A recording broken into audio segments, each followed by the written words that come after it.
আলিউদ্দিন ছিলেন শহরের একজন পরিচিত ব্যবসায়ী।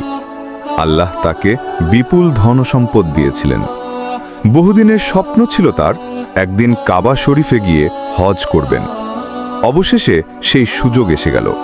তিনি হজে গিয়ে লাখো মানুষের ভিড়ে দাঁড়িয়ে কাবার দিকে তাকালেন। অশ্রু ঝরে পড়ল চোখ দিয়ে। মনে হলো জীবনের সব গুনাহ যেন মুছে গেছে। হজের প্রতিটি ধাপ তিনি আন্তরিকভাবে সম্পন্ন করলেন। আরাফাতের ময়দানে দাঁড়িয়ে কান্নাকাটি করে ক্ষমা চাইলেন এবং শপথ করলেন, আমি ফিরে গিয়ে আর অন্যায় করব না। হজ শেষে দেশে ফেরার পর সবাই তাকে হাজী সাহেব বলে ডাকতে লাগল। গ্রামের মানুষ তার প্রতি শ্রদ্ধায় নত হল। কিন্তু সময় যেতে না যেতেই আলিউদ্দিনের মধ্যে অহংকার জন্ম নিল।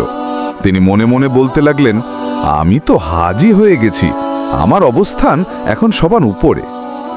ধীরে ধীরে ব্যবসায় অসৎ লেনদেন শুরু করলেন, কর্মচারীদের ওপর অন্যায় করলেন, এমনকি গরিব প্রতিবেশীদের অবহেলা করতে লাগলেন।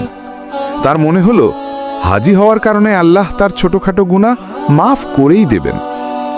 একদিন মসজিদের ইমাম সাহেব তাকে কাছে ডাকলেন এবং নরম কণ্ঠে বললেন, হাজী সাহেব, মনে রাখবেন, হজ শুধু নামের মর্যাদা নয়, এটি মানুষকে গুনাহ থেকে বাঁচার শিক্ষা দেয়।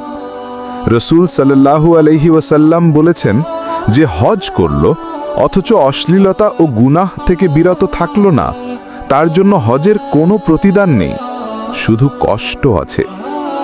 এই কথাগুলো আলিউদ্দিনের অন্তরে ঝড় তুলল। তিনি রাতভর জায়নামাজে বসে কাঁদলেন, নিজের গুনাহ মনে করে আল্লাহর কাছে ক্ষমা চাইতে লাগলেন।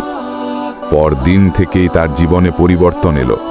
ব্যবসায় আবার সততা ফিরল, মানুষের সাথে বিনয়ী আচরণ শুরু করলেন, গরিবদের সাহায্যে এগিয়ে গেলেন।